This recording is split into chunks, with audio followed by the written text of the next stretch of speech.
Me pongo ahí entre los que son más técnicos hoy en el fútbol. Wah, wah, wah, tanah Arab dibuat gempar. Pemain top Brazil, Neymar Jr., di luar dugaan, ngaku terpukau dengan fanatisme fans timnas Indonesia. Setelah tahu puluhan ribu tiket laga Indonesia versus Arab Saudi, khusus supporter Indonesia, sold out terjual habis hanya dalam 1 menit usai dibuka. Bahkan sampai blak-blakan ngomong gini di hadapan publik. Fans Garuda dipastikan bangga dan sangat setuju dengarnya. Validkah? Memang top kelas Eropa. Tampil super gemilang dan catatkan pre-assist tadi malam. Calvin Verdong langsung dapat pengakuan sangat epik dari legenda Prancis Zinedine Zidane kah? Pembuktian berkelas dari kritikan pedas minggu lalu menjadi pujian Inggi. Simak semua detailnya di sini.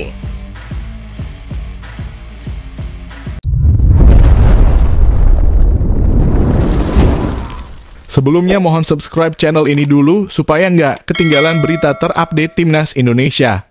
Wah, wah, wah, tanah Arab dibuat gempar. Pemain top Brazil, Neymar Jr., di luar dugaan, ngaku terpukau dengan fanatisme fans timnas Indonesia.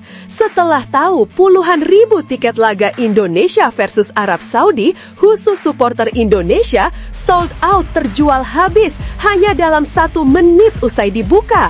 Bahkan sampai blak-blakan ngomong gini di hadapan publik. Fans Garuda dipastikan bangga dan sangat setuju dengarnya. Validkah? Sepak bola dunia kembali dibuat terperanjat oleh sebuah pengakuan mengejutkan dari salah satu bintang besar, Neymar da Silva Santos, mega bintang asal Brasil yang pernah berkarir di Liga Arab yang blak-blakan menyebut dirinya terpukau oleh fanatisme supporter timnas Indonesia. Bagi Neymar yang sudah merasakan atmosfer sepak bola di Brasil, Spanyol, Prancis, hingga Arab Saudi, jarang ada supporter yang bisa membuatnya benar-benar kagum. Kali ini ia mengakui apa yang dilakukan supporter Indonesia sulit dicerna logika. Apalagi setelah tahu bahwa tiket puluhan ribu yang disediakan untuk supporter Indonesia untuk laga versus Arab Saudi langsung ludes habis hanya dalam 1 menit dibukanya link pembelian secara online. Fans Indonesia itu luar biasa. Mereka gila, sama fanatiknya seperti supporter di Brasil. Bayangkan saja, hanya 1 menit setelah tiket dibuka, langsung habis terjual puluhan ribu. Saya tidak pernah melihat hal seperti ini di Asia. Itu benar-benar menunjukkan betapa besar cinta mereka pada tim nasional, ujar Neymar dengan wajah penuh kagum. Pernyataan Neymar itu membuat publik dunia menoleh ke arah Indonesia.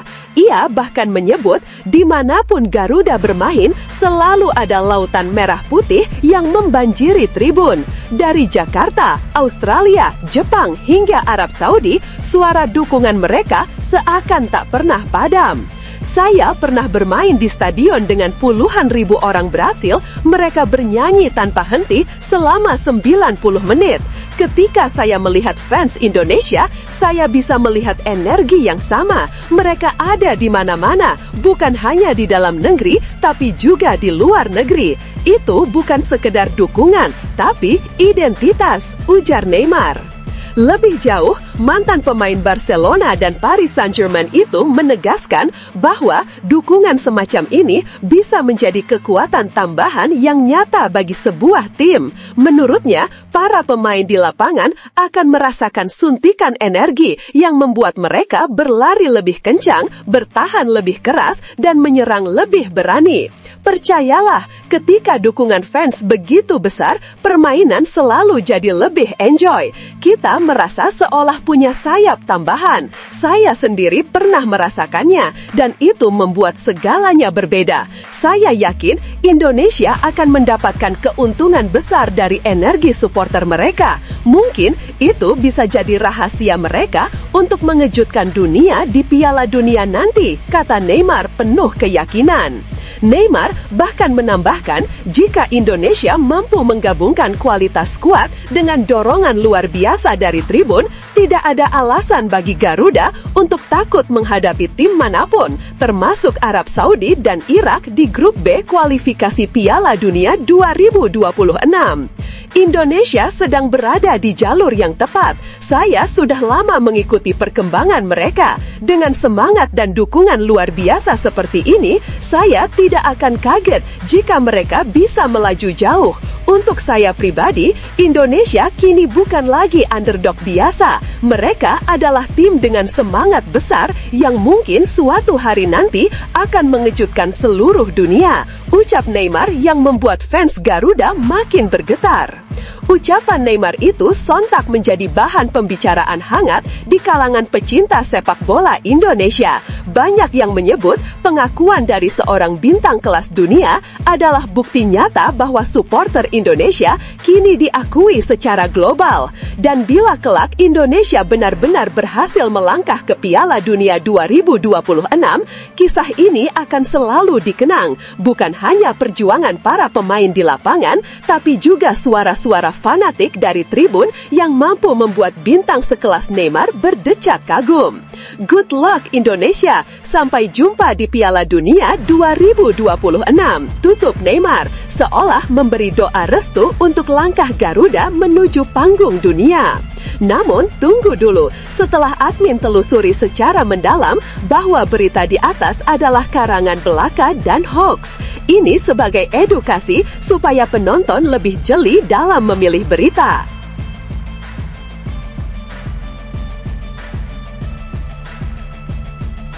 Memang top kelas Eropa, tampil super gemilang dan catatkan pre-assist tadi malam. Calvin Verdong langsung dapat pengakuan sangat epik dari legenda Prancis Zinedine Zidane kah? Pembuktian berkelas dari kritikan pedas minggu lalu menjadi pujian Inggi. Simak semua detailnya di sini. Nama Calvin Verdong yang sempat jadi bahan perdebatan publik usai penampilan kurang maksimal di debut kini menjawab semua kritikan dengan aksi nyata. Ia tampil sebagai starter penuh selama 90 menit ketika Lille menghadapi SK Brann di Stade Pierre-Mauroy pada partai pembuka fase grup Liga Eropa 2025-26. Verdong sebenarnya mendapat kesempatan bermain bukan karena rencana awal, melainkan akibat cedera yang dialami Romain Perraud, bek kiri utama Lille. Namun, alih-alih terlihat tertekan, pemain berdarah melaboh ini justru tampil penuh percaya diri. Hanya dalam 10 menit pertama, ia sudah terlibat dalam duel keras, mendukung serangan, sekaligus rajin turun membantu pertahanan. Bahkan, Verdong sempat mencatat momen krusial ketika umpan kombinasinya dengan Nabil Bentaleb membuka ruang bagi Osame Sahrawi meski peluang itu masih melebar. Momentum terbaik di babak pertama terjadi saat ia memenangkan duel di sisi kiri lapangan yang akhirnya berbuah peluang sepak pojok untuk Lille. Di awal babak kedua, Verdong kembali menunjukkan kualitasnya. Ia melepas umpan terobosan yang menginisiasi gol pembuka Lille lewat kombinasi Matias Fernandes Pardo dan Hamzah Igamane. Meski gol tersebut hanya tercatat sebagai pra-assist, namun kontribusinya menjadi bukti betapa ia bukan sekedar bek yang bertahan, melainkan mampu membantu serangan dengan visi matang. Lille memang sempat kebobolan lewat tembakan keras Saifar Magnusson, tetapi bukan berarti penampilan Verdong tercoreng. Sebaliknya, ia terus disiplin hingga akhir laga sebelum akhirnya Olivier Giroud mencetak gol kemenangan dramatis bagi Lille. Penampilan Calvin Verdong tak hanya terasa oleh mata, tetapi juga terbukti di atas kertas. Dari catatan FotMob, ia meraih rating 7,8, tertinggi kedua setelah Chancel Bemba 8,6. Statistiknya pun mentereng. Menit bermain 90, sentuhan bola 99, operan sukses 53 dari 65, kontribusi bertahan 10 kali, tackle 4, sapuan bola 3, intercept 4, memenangkan bola kembali 5. Angka-angka itu jelas memperlihatkan bagaimana Verdong menjadi salah satu motor penting Lille baik dalam bertahan maupun menyerang. Di tengah sorotan publik, muncul pertanyaan besar, apakah Zinedine Zidane, ikon sepak bola Prancis yang dikenal jarang berkomentar sembarangan, ikut memberikan pujian? Admin berspekulasi bahwa Zidane terkesan melihat kualitas Verdong, terutama karena ia tampil tangguh justru ketika banyak pihak meragukannya. Sebagai mantan pelatih Real Madrid yang paham betul soal mentalitas juara, Zidane bisa saja kagum dengan cara Verdong membalikkan situasi dari kritik menjadi pembuktian di lapangan. Jika benar, tentu ini menjadi pengakuan luar biasa bagi Verdong, seorang pemain naturalisasi yang awalnya diragukan, kini justru bisa membuat legenda dunia sekelas Zidane meliriknya. Hanya beberapa minggu lalu, Verdong sempat dihujani kritik karena dinilai kurang greget di laga perdana. Namun kini, dengan performa impresif di panggung Eropa, ia membuktikan bahwa kualitas sejatinya tidak bisa diremehkan.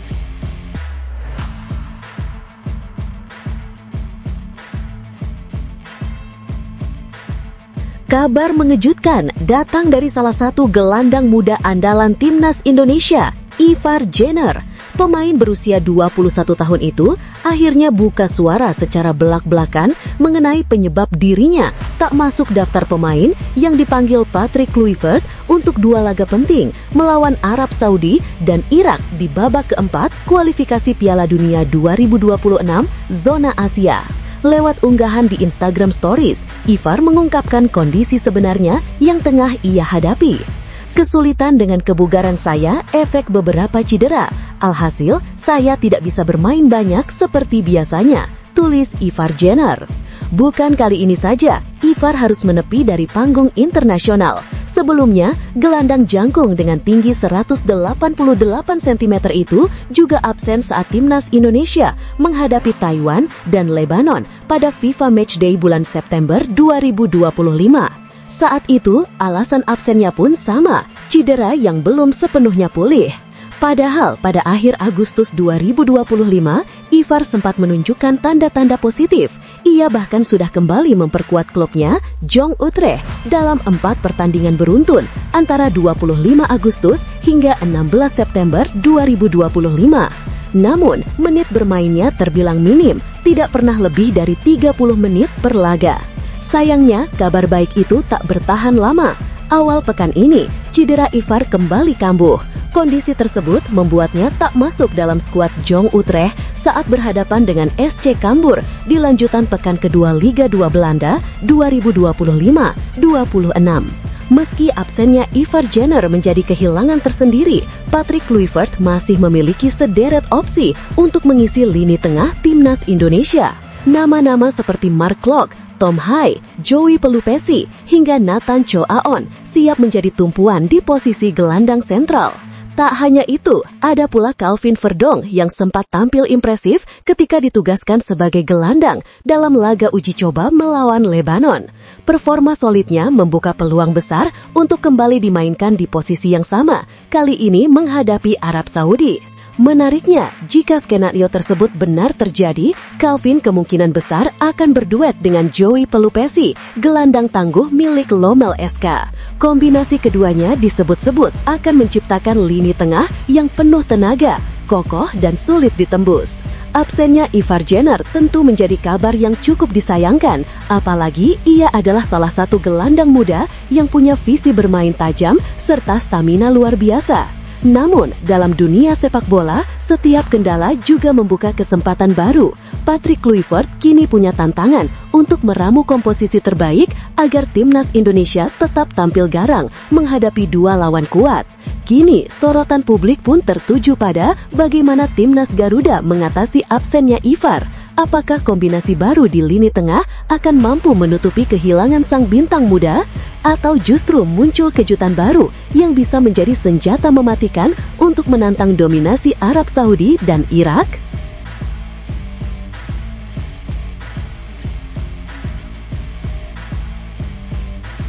Pemusatan latihan TC jangka panjang yang dulu menjadi senjata utama timnas Indonesia dalam mempersiapkan diri jelang laga-laga besar, kini dipastikan tidak bisa lagi digelar. Hal ini ditegaskan langsung oleh anggota Exco PSSI, Arya Sinulinga, yang mengungkapkan alasan mengapa metode lama itu tidak lagi relevan. Seperti diketahui, skuad Garuda akan menghadapi 2 pertandingan super krusial di Grup B putaran keempat kualifikasi Piala Dunia 2026 zona Asia. Pertandingan hidup mati itu akan berlangsung di Stadion King Abdullah, Jeddah, Arab Saudi pada 8-14 Oktober 2025, di mana Indonesia dijadwalkan berhadapan dengan Arab Saudi dan Irak. Misi timnas jelas, 2 kemenangan wajib diraih jika ingin memastikan tiket lolos langsung ke Piala Dunia 2026.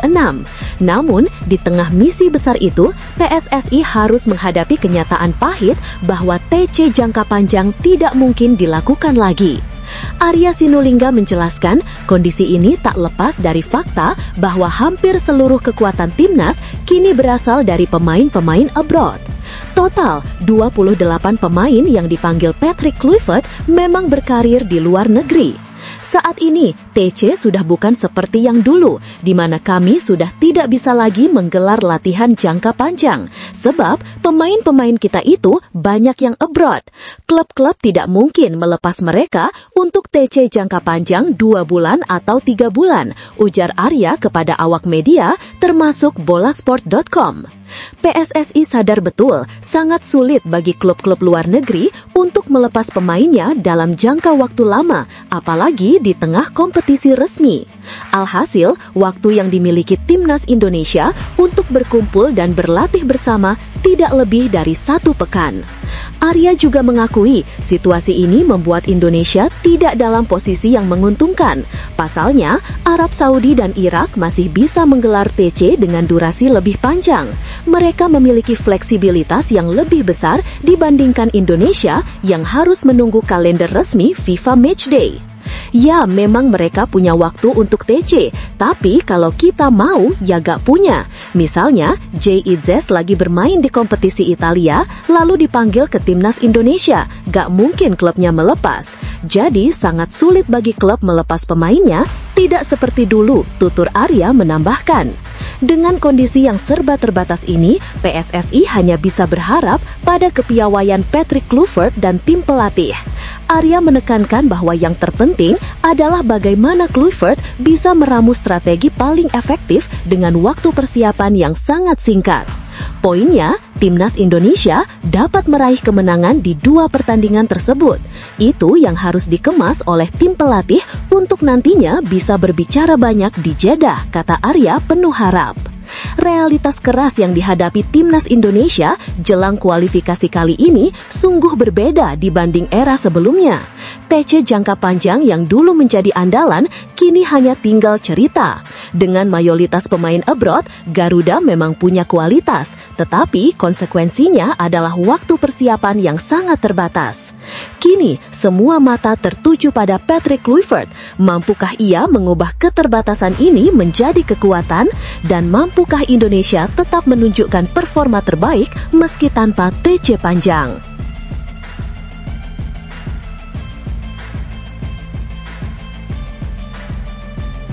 Kabar membanggakan datang dari salah satu pemain andalan timnas Indonesia, Sandy Walsh. Bek tangguh yang kini memperkuat Buriram United itu akhirnya resmi masuk dalam daftar 28 pemain pilihan Patrick Kluivert untuk menghadapi babak keempat kualifikasi Piala Dunia 2026 zona Asia. Kabar ini sontak membuat publik sepak bola tanah air ikut bersemangat.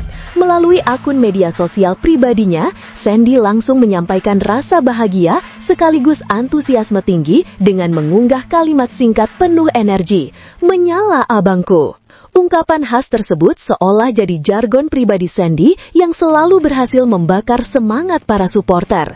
Tak heran, ribuan komentar langsung membanjiri unggahan tersebut, mulai dari doa, dukungan, hingga keyakinan bahwa dirinya bisa memberi kontribusi besar bagi skuad Garuda. Masuknya Sandy ke dalam daftar ini juga menandakan bahwa Patrick Kluivert benar-benar menaruh kepercayaan penuh kepadanya.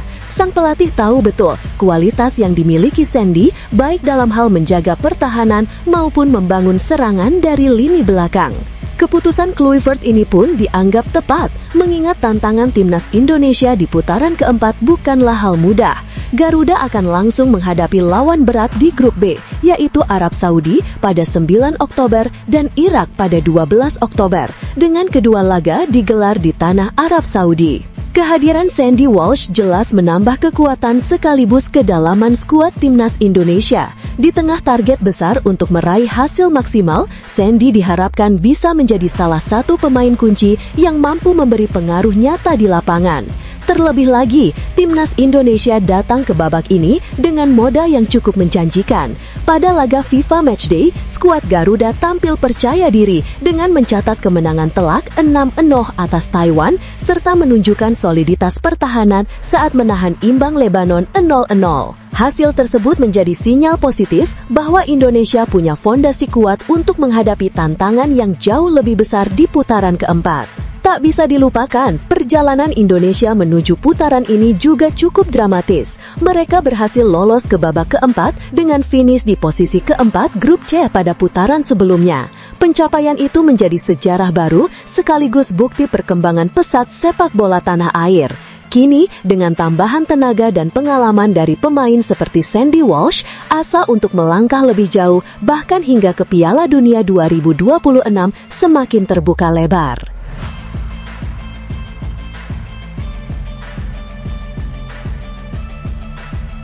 Kabar mengejutkan datang dari timnas Indonesia jelang putaran keempat kualifikasi Piala Dunia 2026 zona Asia. Nama Mads Hilgers dipastikan tidak masuk dalam daftar 28 pemain yang dipanggil Patrick Kluivert untuk menghadapi dua laga penting melawan Arab Saudi dan Irak pada Oktober mendatang. Keputusan ini sekaligus menegaskan bahwa Hilgers akan absen dalam dua pemanggilan timnas secara beruntun. Padahal, bek berusia 24 tahun ini sebelumnya menjadi salah satu pilihan utama di lini belakang Garuda. Absennya Hilgers bukan tanpa alasan. Masalah sebenarnya sudah muncul sejak pemanggilan bulan September lalu ketika ia tidak bisa bergabung dengan skuad Garuda akibat kendala kepindahan klub yang tak kunjung rampung. Permasalahan semakin pelik setelah FC Twente menekan Hilgers agar segera memperpanjang kontraknya. Namun, hingga kini, kesepakatan antara kedua belah pihak belum juga tercapai. Situasi ini membuat Hilgers kehilangan kesempatan bermain bahkan sejak persiapan pramusim bersama Twente. Media asal Belanda, Voetbal Primer, menilai keputusan Patrick Kluivert untuk tidak memanggil Hilgers ke skuad Indonesia bulan Oktober ini adalah langkah yang rasional.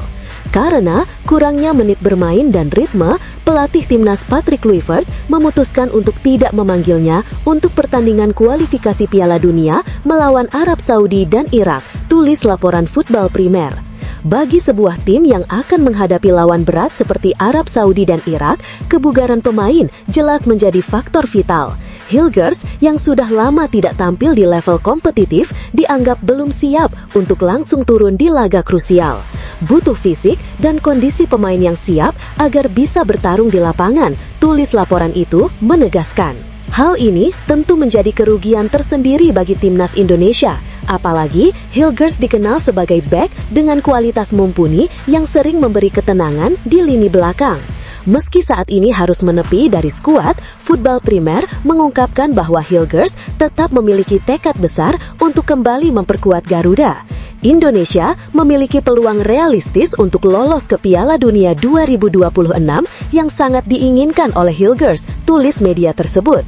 Sayangnya, situasi saat ini memaksa Hilgers untuk lebih dulu fokus menyelesaikan masa depannya di level klub.